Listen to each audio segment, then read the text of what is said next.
Voilà, vous nous suivez à partir de Congo-Brazzaville, qui nous a voté. Voilà, là, il y a Jonathan Chobo. Et nous recevons pour vous Christopher Lumbala. Bienvenue. Bienvenue, merci monsieur. Bien portant. Alors, vous êtes écrivain. Oui, oui, écrivain. Voilà. Écrivain du réveil. Voilà. Vous étudiez encore? Non, non, j'ai fait mes études universitaires à l'ISP Gombe. J'ai dû m'arrêter au diplôme de graduat et j'ai décidé de me lancer maintenant dans la littérature. Pourquoi le diplôme de graduat, vous n'avez pas voulu continuer? Non, je n'ai pas voulu continuer pour multiples raisons également, que je veux aussi en parler et qui fait partie aussi de mon réveil. Voilà. Alors, vous êtes lancé dans la littérature. Oui, oui, c'est ça. Alors, qu'est-ce qui vous a poussé à vous lancer dans la littérature? D'abord, premièrement, suite au mode de vie que nous vivons ici, les jeunes, en République démocratique du Congo, et nous avons plusieurs langages de communication dont les gens s'adressent aux jeunes. Mais nous avons comme l'impression qu'il n'y a pas de changement dans cette jeunesse. Et j'ai pensé également trouver un autre mécanisme qui va essayer de parler aux jeunes pour accomplir notre mission. Alors, à l'ISP Gombe, vous avez fait quelle faculté? L'informatique de gestion. Et alors, vous avez écrit, donc c'est votre premier ouvrage, Oui, oui, c'est La jeunesse et... Les ennemis de la jeunesse. Voilà, Les ennemis de la jeunesse. C'est votre premier ouvrage. Oui, c'est quoi votre inspiration pour que vous écriviez cela? J'ai d'abord pensé, premièrement, à stopper cette hémorragie que vivent les jeunes, parce que nous avons comme l'impression que en RDC, de nos jours, c'est difficile pour les jeunes de pouvoir prospérer, de pouvoir avancer, de pouvoir se réjouir de leur jeunesse. Et il y a un système qui est en train de bloquer cette jeunesse à ne pas pouvoir avancer. Donc j'ai pensé à la problématique de l'avancement des jeunes, parce que les jeunes n'arrivent pas convenablement à avancer. Et je me suis inspiré de ce que vivent les jeunes ici en RDC et de ces mécanismes que j'ai dû observer et constater qui empêchent les jeunes de pouvoir avancer. Voilà. Alors, allons maintenant tout droit, les ennemis de la jeunesse, qui sont ces ennemis? Bon, j'ai énuméré plusieurs.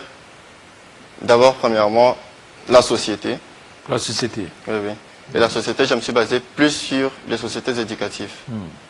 Parce que déjà, vous allez un peu trouver bizarre que je parle des sociétés éducatives comme étant un ennemi. Parce qu'on sait que les sociétés éducatives sont là pour aider le jeune à pouvoir avancer.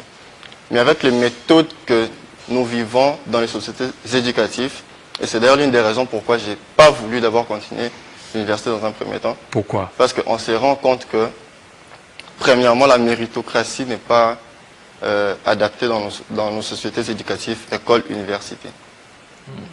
Parce que nous avons l'impression qu'il y a de jeunes qui ont des compétences nécessaires et des qualités qui n'arrivent pas à prospérer dans les milieux éducatifs, que ceux-là qui n'ont pas ces qualités-là sont en train de prospérer. Donc nous avons la corruption qui est un élément principal aussi dans la société éducative, parce que si les leaders éducatifs n'arrivent pas à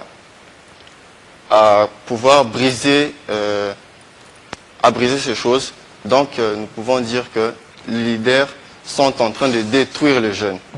Donc en quelque sorte, cette société-là est en train de détruire les jeunes qui sont censés avancer. Et également, j'ai parlé aussi de liaisons dangereuses, dont j'ai énuméré la mauvaise consommation de l'alcool, qui est un élément qui détruit aussi les jeunes aujourd'hui en RDC. Donc j'ai parlé aussi de l'alcool, de relations sexuelles, et un autre ennemi que j'ai aussi énuméré, nous avons les blessures antérieures avec les rejets, l'abandon, et ainsi de suite. Alors, tous ces ennemis, vous les avez trouvés où? Bon, c'est parti d'un constat ou c'est parti d'une expérience? Je dirais, ce sont deux choses vécues et constatées. Donc une expérience. Oui, je dis ça. Parce que j'ai une théorie dont j'en parle souvent, qui est la théorie Z, que j'appelle le plan Z. C'est-à-dire? Donc, dans cette théorie, nous sommes censés détourner les obstacles et les rendre opportunités. Et je me suis retrouvé dans une situation qui ne me permettait pas d'avancer du tout. Donc, j'étais censé être dans des milieux où le jeune n'avance pas. Donc, je prendrai l'exemple de terrasses, de boîtes de nuit. Donc, ce sont des milieux où je me suis retrouvé dans un premier temps. Et ce que j'ai pu observer dans ces milieux-là m'a permis de pouvoir réaliser cette observation et les mettre en place. Et est-ce que maintenant vous vous êtes débarrassé facilement de ces milieux pour qu'aujourd'hui que vous écriviez ça dans un livre? Bon, je dirais être dans ces milieux, c'était d'abord comme un obstacle pour moi pour pouvoir avancer. Et j'ai dit profiter de cet obstacle-là pour pouvoir faire une observation et ensuite transformer cet obstacle-là en œuvre que j'ai dû réaliser. Bien que c'était difficile pour moi de me séparer de cet environnement-là, mais j'ai dû quand même le faire petit à petit. Et vous vous êtes débarrassé si facilement de vous-même, où il y avait des mentors, il y avait des gens qui vous orientaient, il y avait des pasteurs, pour que vous en débarrassiez? Je dirais de moi-même parce que d'abord nous-mêmes, nous sommes notre premier mentor. Donc l'homme lui-même est d'abord son premier mentor et son premier prophète dans la vie. Donc j'ai dû faire des examens des consciences particuliers, individuels, et j'ai dû tracer un chemin pour pouvoir. Alors, dans votre livre, vous n'avez pas épinglé, vous n'avez pas parlé de la politique, comme aussi un des ennemis de la jeunesse, ou la politique aide la jeunesse. Bon, la politique en RDC, je dirais qu'il n'aide pas la jeunesse, parce que j'ai également parlé du pouvoir public, c'est là qui nous dirige actuellement. Il n'apporte pas un plus, je dirais, à cette jeunesse pour pouvoir permettre à la jeunesse de pouvoir avancer. Donc j'ai d'abord, je me suis attaché à la vision du chef de l'État, son Excellence, Monsieur le Président de la République, Félix Antoine Tshisekedi, qui avait une pensée pour le développement de la jeunesse. Mais nous avons donc l'impression qu'il y a de potentiel dans cette jeunesse qui ne sont pas aidés par ce pouvoir à pouvoir avancer. Donc j'ai aussi également parlé de la politique, parce que le pouvoir public n'aide pas la jeunesse à pouvoir avancer. Oui, mais on voit le pouvoir politique qui a nommé des ministres jeunes. À l'époque, c'était avec Soukou Tamba qui est jeune. Aujourd'hui, il y a la ministre de la Jeunesse qui est jeune, la vice-ministre aux Affaires étrangères qui est jeune. Il y a beaucoup de jeunes dans le gouvernement. En quoi ils n'aident pas? Oui, bien sûr, il y a beaucoup de jeunes dans ce gouvernement actuel. Mais pensons aussi aux jeunes qui sont dans la cité. Pensons aussi aux jeunes qui n'ont pas les possibilités de pouvoir s'instruire et avancer. Tout ça, ce sont des caractéristiques qui nous font voir que le pouvoir public ne s'implique pas totalement à la jeunesse. Alors, votre ouvrage, est-ce que vous avez eu à contacter la ministre de la Jeunesse?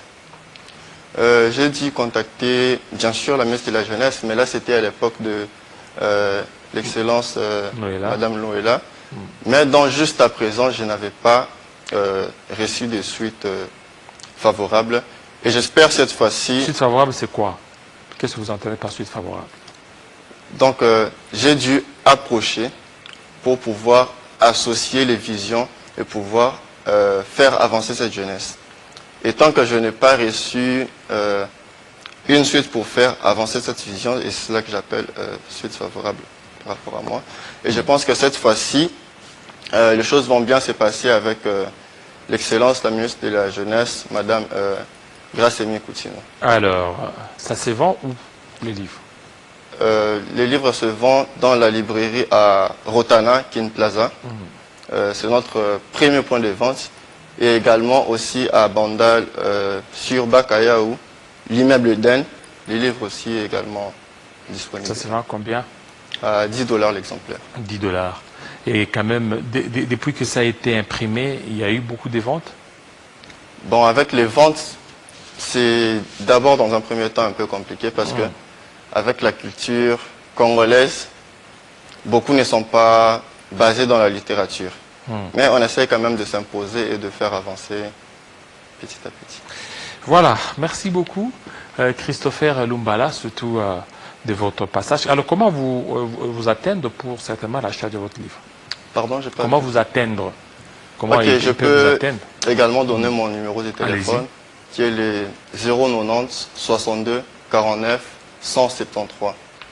Pour ceux qui n'ont pas bien saisi, c'est le 090 62 49 173. Nous sommes également sur TikTok et Facebook.